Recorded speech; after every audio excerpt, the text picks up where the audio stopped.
तो ब्रेक के बाद स्वागत है एक बार फिर आपका। देखा आपने किस तरीके से जश्न मन रहा है कांग्रेस के कार्यकर्ता।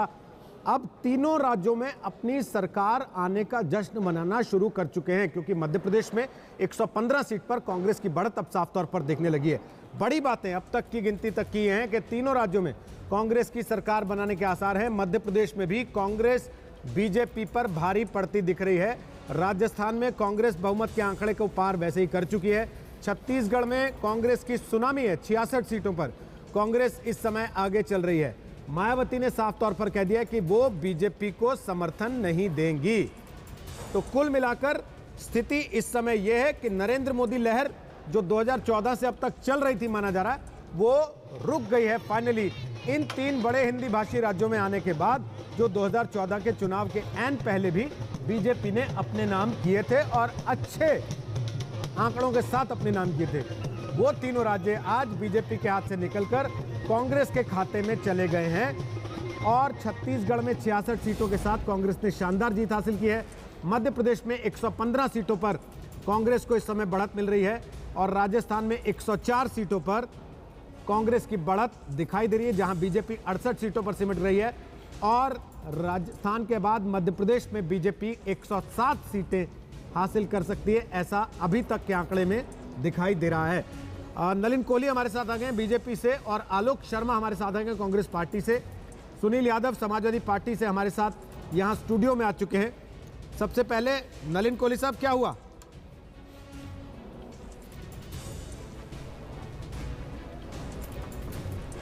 मध्य प्रदेश के लिए अभी भी रुकेंगे, क्योंकि हम जैसे भी बात कर रहे हैं, आप खुद ही देखिए आपके स्क्रीन पे, कभी 113 कभी 115, तो मुझे लगता है काफ़ी क्लोज इलेक्शन रहेगा, आखिरी वोट तक रुकना पड़ेगा। लेकिन हाँ, कांग्रेस को एक अच्छी जीत मिली है छत्तीसगढ़ में पूरे रूप से। मिजोरम में उनकी सरकार चली गई, तो पूर्वोत्तर में अब कांग्रेस की कोई सरकार नहीं है और मैं मानता हूँ कि ये भी कांग्रेस को आत्मचिंतन करना पड़ेगा। और एक महागठबंधन का प्रयास तेलंगाना में विफल हुआ है। भाजपा के दृष्टिकोण से हमारे को इस बात के लिए देखना पड़ेगा कि तीनों राज्यों में हमारा प्रदर्शन इस प्रकार क्यों हुआ। दो राज्य तो बड़े स्पष्ट रूप से जाते हुए दिख रहे हैं। मध्य प्रदेश अभी भी आशा हम रखेंगे जब तक आखिरी वोट गिनी नहीं जाती। लेकिन हाँ, क्योंकि इन राज्यों में हमारे 3 साल, मध्य प्रदेश और छत्तीसगढ़ में 3 बार सरकारें चली हैं, हम मानते हैं अच्छा काम किया है। तो क्या कारण है जिससे हम हारे हैं, उस पर देखना पड़ेगा। छत्तीसगढ़ में, मध्य प्रदेश में रुकेंगे। राजस्थान में माना जा रहा था कि शायद हारेंगे, लेकिन प्रदर्शन उतना भी खराब नहीं रहा, लेकिन हार तो हार ही होती है।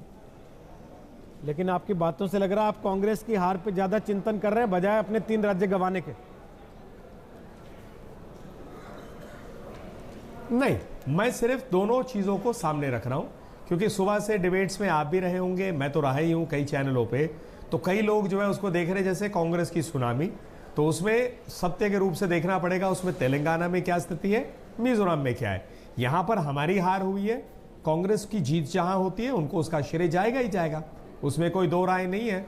लेकिन इसको तुरंत कह देना कि 2019 के संकेत है, मैं इसे भी उचित नहीं मानता, क्योंकि 2003 में हम 3 राज्यों में जीते थे, 2004 में हमारी सरकार गई। तो ठीक है, हम इस पर आकलन करेंगे। अगला राउंड जो हमारा होगा, जो मध्य प्रदेश, छत्तीसगढ़, राजस्थान में कुल मिला के हमारे अधिकांश लगभग सारी ही सीटें हैं लोकसभा की, तो उस लड़ाई में अब जोर से आगे बढ़ेंगे। आलोक शर्मा जी क्या कहते हैं?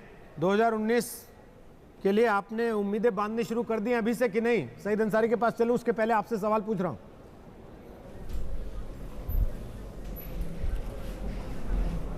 रोहित जी, मुझे ऐसा लगता है कि देखिए 65 लोकसभा की सीटें थी आज, जो जिन 3 राज्यों की हम बात मुख्य तौर पर कर रहे हैं, जहां पर 61 सीटें जो थी वो बीजेपी के पास थी। आप देखिए कि किस तरह से आज 250 विधायक इनके 3 राज्यों में घटे हैं, और फिर भी अगर ये कहते हैं कि 2014 से इस चुनाव को नहीं जोड़कर देखा जा सकता, तो ये इनका आकलन हो सकता है। हिंदुस्तान की जनता ने बहुत ही चिंतन और मनन के साथ फैसला लिया है। खासतौर पर इन 3 राज्यों की जनता को हम धन्यवाद देना चाहते हैं कि जिस तरह से झूठ और गुमराह की फैक्ट्री मोदी जी की पूरी जो पार्टी थी वो कर रही थी, जिस तरह से मोदी जी के बीजेपी का डर्टी ट्रिक्स डिपार्टमेंट काम कर रहा था, सारा दिन हिंदू मुस्लिम भारत पाकिस्तान और गाय गऊ गंगा गीता देश को जिस तरह से गुमराह किया, अब ये नहीं चलेगा। आज मंगलवार है, हनुमान जी की जाति दलित बताई थी, आज इनको प्रसाद मिला है। अच्छे दिन देश के शुरू हो गए हैं, जहाज डूब रहा है, उल्टी गिनती शुरू हो गई है इनकी। आज देश पूछ रहा है कि रोजगार कहाँ गए, देश पूछ रहा है कि एमएसपी किसानों का कहाँ गया, आज देश पूछ रहा है कि बहुत हुआ महिलाओं पर अत्याचार, अब की बार उनकी सरकार, उसका क्या हुआ। आज 2014 में जो मैनिफेस्टो था, देश के सामने जो बीजेपी रखकर चुनाव लड़ी थी कि बहुत हुआ भ्रष्टाचार, उसका आज देश हिसाब मांग रहा है। आलोक जी, अभी आपकी पार्टी के और प्रवक्ताओं से भी हमने बात की है, और आपसे बात करने के बाद ऐसा लग रहा है कि जीती पार्टी के प्रवक्ता से नहीं, हारी पार्टी के प्रवक्ता से बात कर रहे हैं, जिसका गुस्सा निकाल रहा है वो लगातार निकाल रहा है लगातार। जबकि आपकी पार्टी के बाकी प्रवक्ता बड़े खुश दिखाई दे रहे थे, किसी ने ये नहीं कहा इन्होंने क्या नहीं किया, इनको क्यों गंवाना पड़ा, सबने ये कहा कि हम बड़े खुश हैं, जनता का धन्यवाद करते हैं। और सबसे बड़ी बात यह है कि अच्छे दिन तो आपकी पार्टी के आ गए आज से। जनता के अच्छे दिन तो तब आएंगे ना जब आप ये कह दें आज कि 50 रुपए हो गया आपसे 3 राज्यों में तेल का दाम। मैंने तो कहा कि अच्छे दिन की, देखिए मैं समझता हूं अच्छे दिन केवल एक पेट्रोल के दाम कम करने से नहीं होंगे रोहित जी। एग्जैक्टली, यही मैं भी समझा रहा था। अच्छा, आप समझ गए कि समाज में सौहार्द हो, अच्छे दाम इस चीज से भी होंगे कि अर्थ एग्जैक्टली नहीं, मैं बिल्कुल समझ रहा हूं रोहित जी कि पूरी तरह से जिस तरह का माहौल पिछले 4.5 वर्षों में केंद्र की सरकार ने और राज्यों में जिस तरह से सभी लोग भाजपा के अहंकार के रथ पर बैठकर चले, मैं तो देश की जनता की बात कर रहा हूं। बार बार कह रहा हूं कि चिंतन और मनन के साथ जिस तरह से वोट डाला है बीजेपी के लोग, अब समझें उस बात को जो बार बार हम कहते थे कि भाई आप जिस तरह से स्टूडियो में और गलियों से लेकर और संसद तक व्यवहार कर रहे हैं, कब तक गुमराह करेंगे आप देश को? कब तक कहेंगे कि संसद बीजेपी की नहीं, कांग्रेस नहीं चलने दे रही है? कब तक कहेंगे कि किसानों के हितैषी आप ही हैं? संसद तो चलिए आज से शुरू हुई, देखने की बात होगी कि संसद में क्या होता है। सुनील यादव हमारे साथ है, मैं सईद अंसारी के पास जाना चाहता हूं भोपाल। उसके पहले सुनील जल्दी से एक छोटा सा कमेंट आपसे भी ले लेता हूं। नहीं रोहित जी, कांग्रेस पार्टी के नेता अपनी जीत से खुश कम दिखाई दे रहे हैं, मोदी से आहत ज्यादा दिखाई दे रहे हैं अभी भी।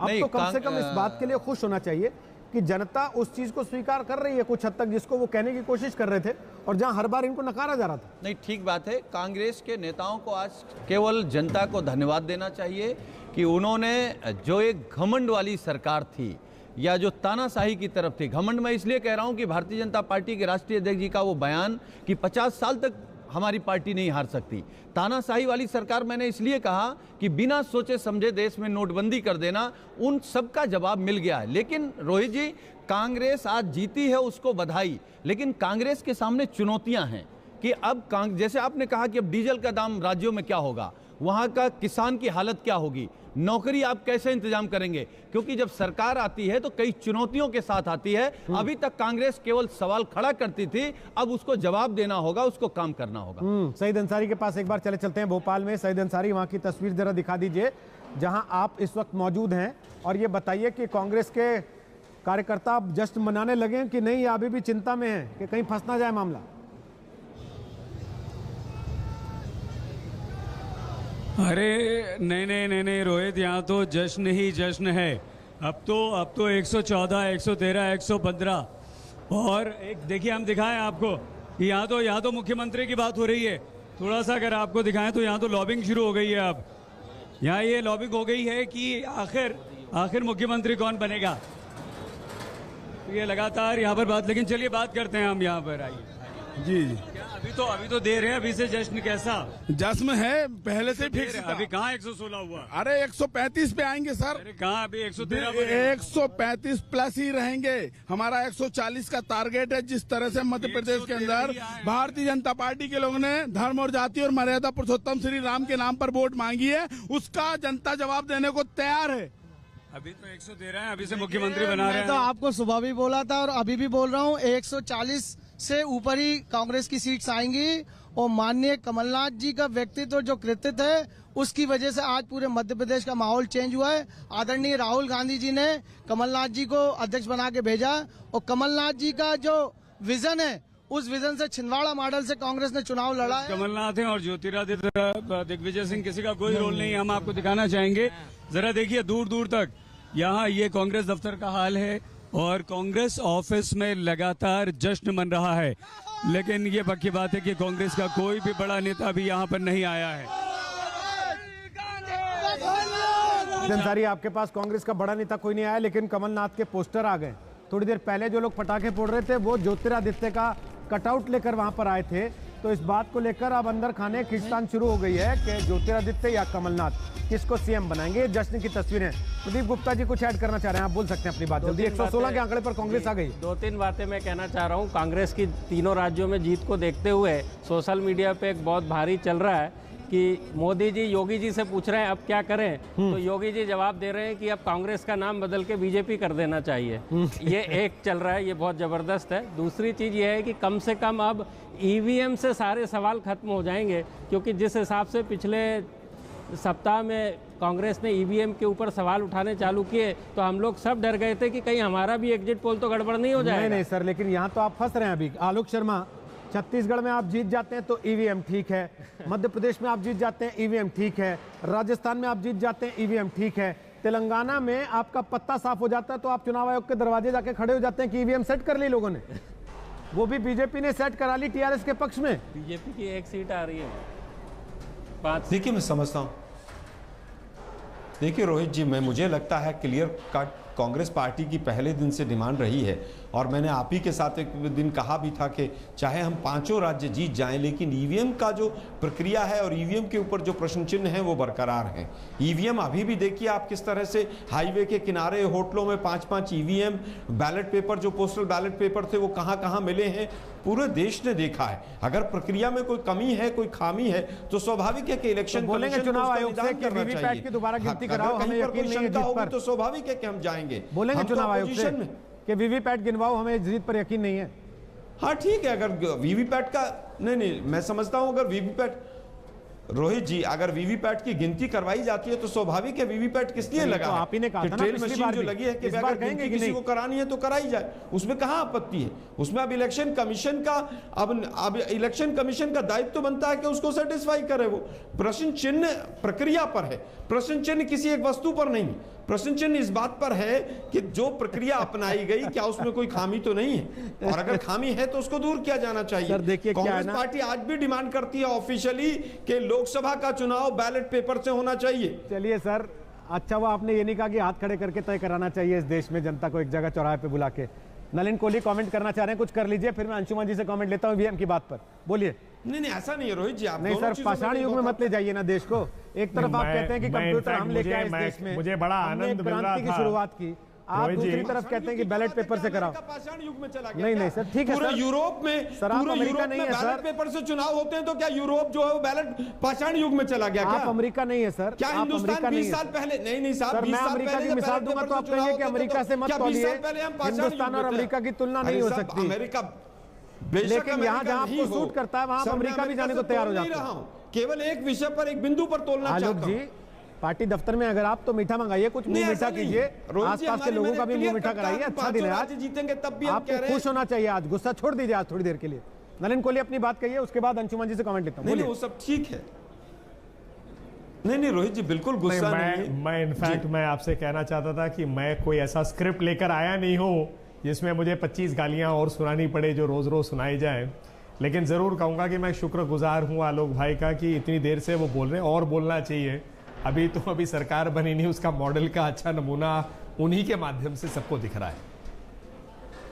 ये रिपोर्ट कार्ड हम दिखा रहे हैं इस वक्त राहुल गांधी का, अब तक का जो रिपोर्ट कार्ड रहा है उसमें अब जाके जीत दर्ज हुई है। छत्तीसगढ़ में, राजस्थान में और मध्य प्रदेश में भी उनकी पार्टी कंफर्टेबली इस समय आगे दिख रही है। हिमाचल में हार हुई थी, गुजरात में हार हुई थी, त्रिपुरा में हार हुई थी, लेकिन आज के 3 राज्यों में जो जीत हुई है उससे काफी हद तक पिछला कवर अप हो जाएगा। कर्नाटक में उन्होंने सरकार बनाई। अंशुमन जी, ईवीएम पर सवाल जायज है आपको लगता है? ईवीएम की बहस रोहित काफ़ी तकनीकी है, क्योंकि भारतीय जनता पार्टी भी ईवीएम पर सवाल उठाती रही। इससे पहले भारतीय जनता पार्टी के प्रवक्ता थे, इस समय सांसद, उन्होंने पूरी किताब लिखी थी ईवीएम को कैसे हैक किया जाता है, उसके ऊपर जीवीएल नरसिम्हा राव ने। और उस दौरान जब कांग्रेस सत्ता में थी तब बड़ी चर्चा थी, सुप्रीम कोर्ट तक ये मामला गया। कोई भी तकनीकी मशीन, ईवीएम के तरीके की मशीन हैक की जा सकती है, पर दिक्कत है कि इसकी राजनीति चुनाव नतीजों के हिसाब से बदलती रहती है। नतीजे हमारे पक्ष में है तो ईवीएम बेहतर है, नतीजे विरोध में है तो ईवीएम खराब है। मुझे लगता है कि दोनों राजनीतिक दलों के खाते में ईवीएम की अच्छाई और बुराई के नतीजे दर्ज हो चुके हैं। चुनाव आयोग के साथ बैठकर सभी राजनीतिक दलों को तय करना चाहिए और इसकी सुरक्षा सुनिश्चित करनी चाहिए।